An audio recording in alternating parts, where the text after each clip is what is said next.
What we don't talk a lot about is vaginal size. And I kind of want to talk about it because it's only fair because we talk so much about penis size. Let's talk about vaginal size. Let's get into it.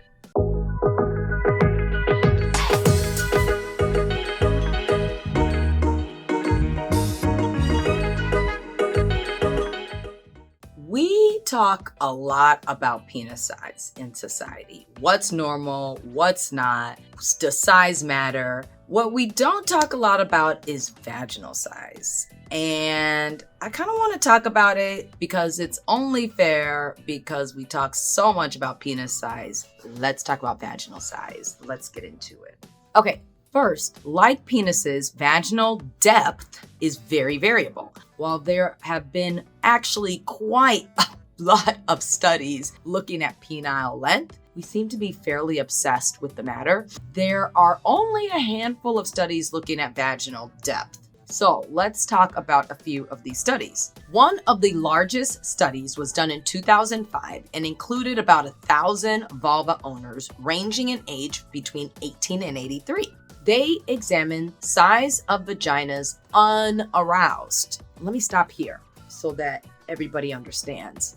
Did you know that like penises, vaginas grow when they're aroused? They do. They get longer as the cervix moves further away from the opening, and they get wider as the vagina relaxes circumferentially, okay? So a looser vagina is an aroused vagina, and they do this thanks to rugae. Vaginal rugae are the folds in the lining of the vagina that are elastic and can stretch. And they are super important and helpful for allowing comfortable penetration. Sadly, these rugae slowly disappear with estrogen deficiency, i.e. menopause. But that's another discussion for another video. Anyway, back to our study. So this study, they looked at the unaroused vagina, and they found in the unaroused vagina, the average depth was 3.78 inches with a range of 2 to 5 inches. Now, what about vaginal circumference or width? Well, there was a much smaller study published in 2006 that measured the average width of vaginas, and this was based on MRI scans of 28 women unaroused. Okay? Now, before I get into what they found, did you also know that vaginal width is not the same throughout the length of the vagina? There are slimmer and wider areas of the vaginal canal. What do you think the narrowest part of the vagina is? I'll give you 5 seconds.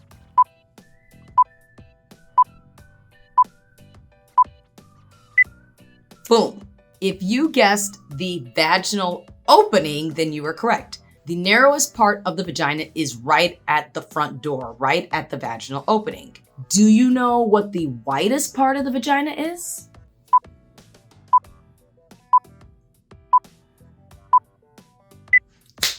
You are correct if you guessed just inside the vaginal opening. The widest part of the vagina is just inside the vaginal opening. It's almost like getting through the front door of a big house. So the front doors may be narrow, but once you get in, it's really roomy. And so right inside what we call the distal portion of the vagina, or closest to the opening, right inside there, that's the widest part. And then as the vagina moves closer to the cervix, it narrows again close to the cervix, all right? But not as narrow as the vaginal opening, which is the narrowest part. So in this study, they found that the mean width was about 1.3 inches at the widest part of the vagina. Now, vaginal depth will change or decrease with hysterectomies. And that is because the cervix is removed, shortening the vaginal depth. Now, if you have the type of hysterectomy that is cervical sparing, then your vaginal depth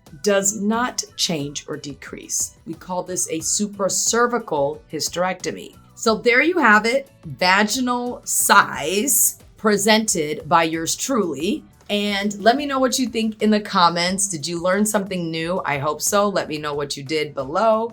But you know what to do next. Make sure you like this video and you share it with a friend who shares it with a friend. And make sure you hit that bell so you always stay in the know, all things down there right here.